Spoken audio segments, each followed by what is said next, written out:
I've worked with top-level CEOs, celebrities, to stay-at-home moms, students, and everything in between. And I always find that we all have stress, we all have insecurities, we all have fears, and we can have some really bizarre behaviors as a result.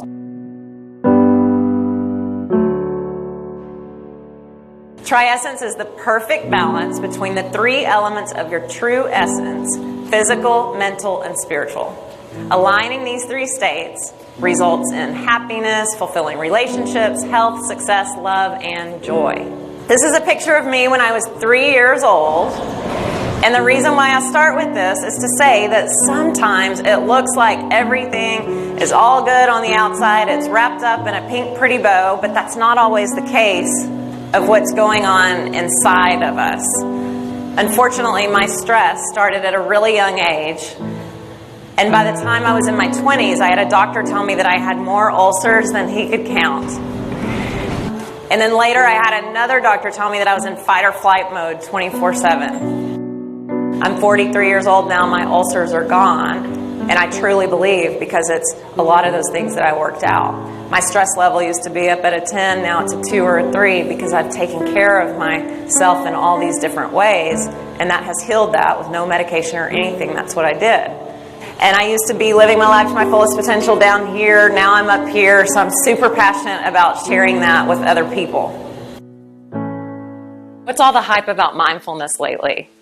Mindfulness is about three things. Number one, being present. Number two, being aware and in control of our current mood.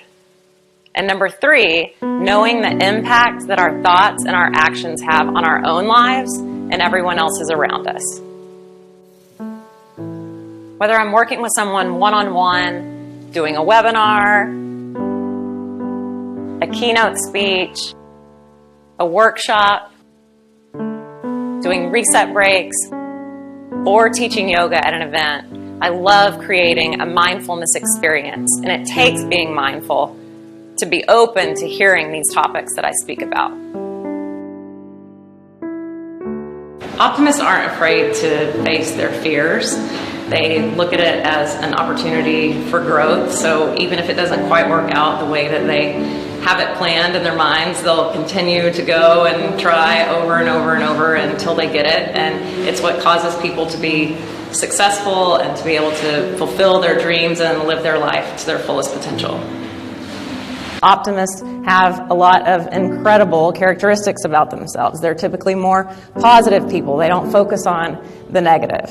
They're hopeful. They have grit. They're willing to work hard. They're brave. They tend to be a little bit more creative because they look at things not as failures, but as opportunities. They typically have a big belief in themselves. They believe in other people, and they a lot of times believe in something bigger than themselves. Optimism is a choice that we all have access to. It's about mindful awareness, self-awareness, actually taking the time to go within and pay attention to our thoughts and pay attention to the words that we're speaking. Is it positive or negative? Because at any moment, we can all make a decision to be positive, and we can do anything that we set our minds to. Her name is Jeannie. She's a client of mine.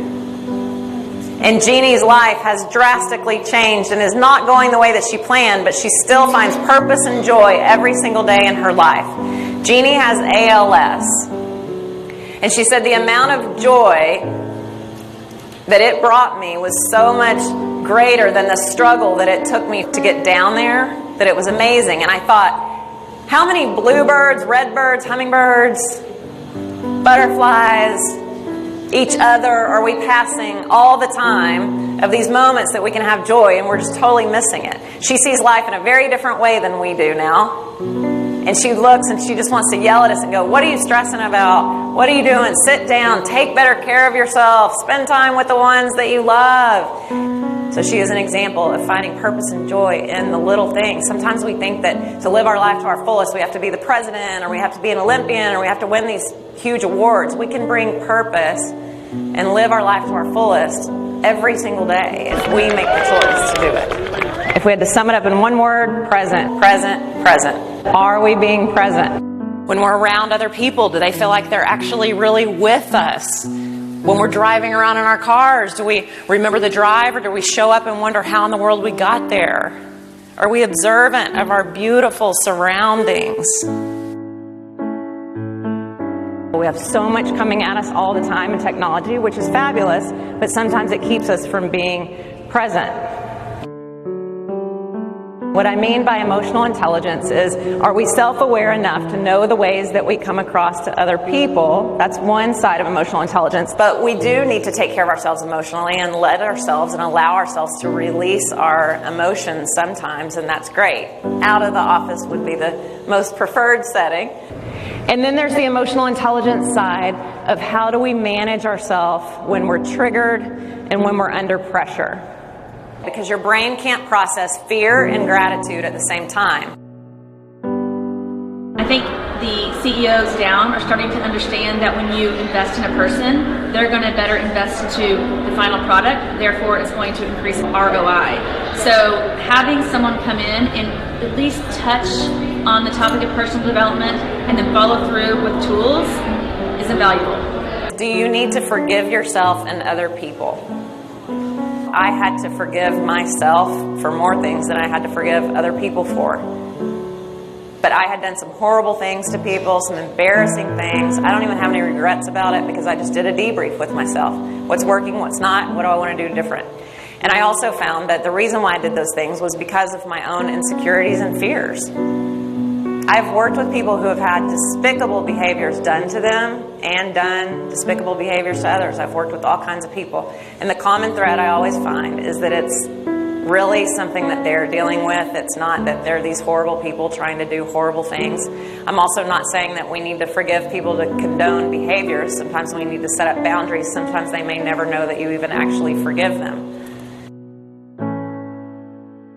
But imagine a huge triangle is your whole entire life. It's your responsibilities, it's your job, your hobbies, you're taking care of yourself. It represents everything. So how much would you shade in if you shaded in your tri-essence, but taking care of yourself physically, mentally, spiritually? Is it a dot? Is it a tiny triangle? Is it a medium triangle? No one else has to see it. Just visually picture it for yourself of how well you're doing right now. Not judging yourself. Remember, this is just checking in. And we are not trying to go for 33.33333% here. That may never happen, but what I want you to see is at different times in your life, your tri-essence is going to look different. Sometimes it's real easy to take care of yourself physically. You're on a roll, but then you see, I'm not doing anything to feed my soul, or I'm not doing anything to grow myself mentally. We just take baby steps. It doesn't have to be the perfect thing. People get so tripped up and think, how am I going to take care of myself physically, mentally, spiritually? I got a dot and I got a long way to go. Who cares? Take baby steps. Just choose something. That mind-focused me, just pick something every day. Even if it's 5 minutes of meditating, or like I said, eating some vegetables. It doesn't have to be this major thing. And before you know it, because you're doing something every single day, your tri-essence will be huge. You might even need to put a sign on your door in your office that says, I'm in focus time. Don't keep it on all day long. That's not fair. People need to be able to approach you, but just saying, hey, these 2 hours, I'm going to be focused. That's a great way to do it too. What is stress? It's an epidemic of anxiety run amok. Our automatic response systems run rampant. Our energy reserves run into the ground. What was once a jolt of energy meant to drive us into action is now, unfortunately, a slow dripping poison that is paralyzing us. Stress used to keep us alive, and that was a great thing. So back in the day when we needed to run from tigers, that was good because our amygdala got fired up, extra cortisol got pumped through our body, and we were keeping ourselves protected. But now, unfortunately, we're getting triggered and we're getting in fight or flight mode just because a coworker doesn't really agree with us. And it can cause all kinds of problems, including weight gain, depression, all the way up to major diseases. 60% of all illness is related to stress, and 3 out of 4 doctor visits are related to stress. And then we're putting our body in stress because we're sitting all day long. I'm sure you've heard all those terrible statistics. Sitting is the new smoking. We're dying at our desk. And then the scary thing is we increase our risk of heart disease, type 2 diabetes, breast cancer, depression by 60 to 125%, depending on the amount of hours that we sit. Here's my favorite statistic that's out there of all. We lose 20 minutes off of our life for every hour that we sit. I know. So what is the solution? It is to get up throughout the day, taking reset breaks, doing breathing exercises, stretching exercises, just something to get up and moving. But unfortunately, we don't do that on our own, so we have to schedule time and remember to take breaks. Those reset breaks need to be done once every hour if you can. That's what keeps us from having all that bad stuff happen when we're sitting at our desk all the time. Take it back down. Anybody's thighs burning? You can have a seat. Okay. I believe that optimism plays a big role in certain types of exercises and activities such as yoga or meditation, because overall those things are all about caring for ourselves physically, mentally, and spiritually. And when we're able to know that we're important enough to take care of ourselves in these ways, then that's what we experience in those things. So when we're taking deep breaths, it's doing something great for us mentally, it's doing something great for us physically, it's doing something great for us spiritually. When we're in yoga, optimism is a big part of that, because we're in community, we know that we're all in this together, we're doing something together, and we're also then doing things for our mind, body, and spirit at the same time. If we believe that we are important enough and love ourselves enough to take care of ourselves physically, mentally, and spiritually, then our health and wellness is going to be great. The way Tessa presents herself on stage is beyond any that I've seen, in that she has so much grace, and even just her tone of voice makes everybody feel safe and at home. I think it allows for people to open up and engage, and really for no one to feel like there's judgment in the room at all. So for us, that was just as important as the topics at hand.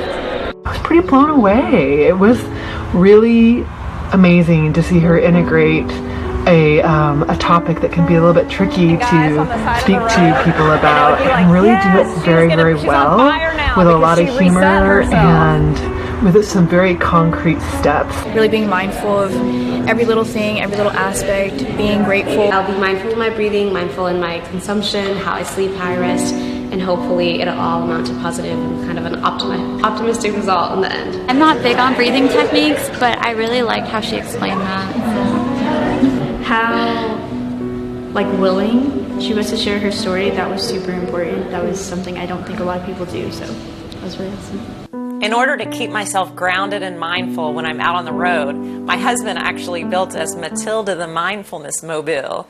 And when it makes sense, sometimes we actually get to drive her to events. Sometimes she even lets me drive.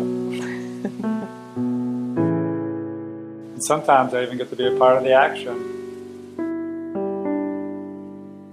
We'd love to help you find your own mindfulness vehicle, just something that represents being present so that you can live your life to the fullest. Inhale, sweep it up.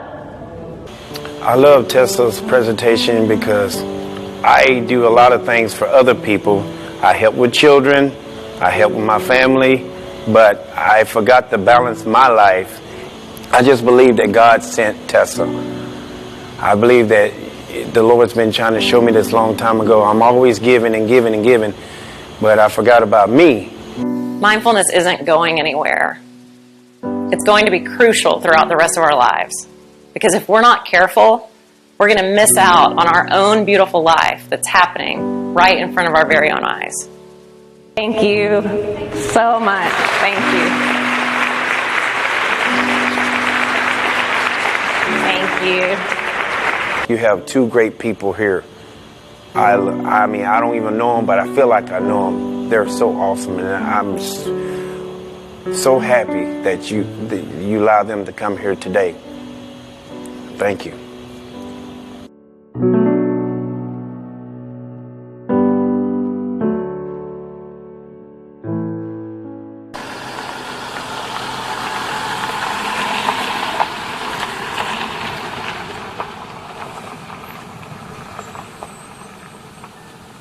This needs to be worldwide.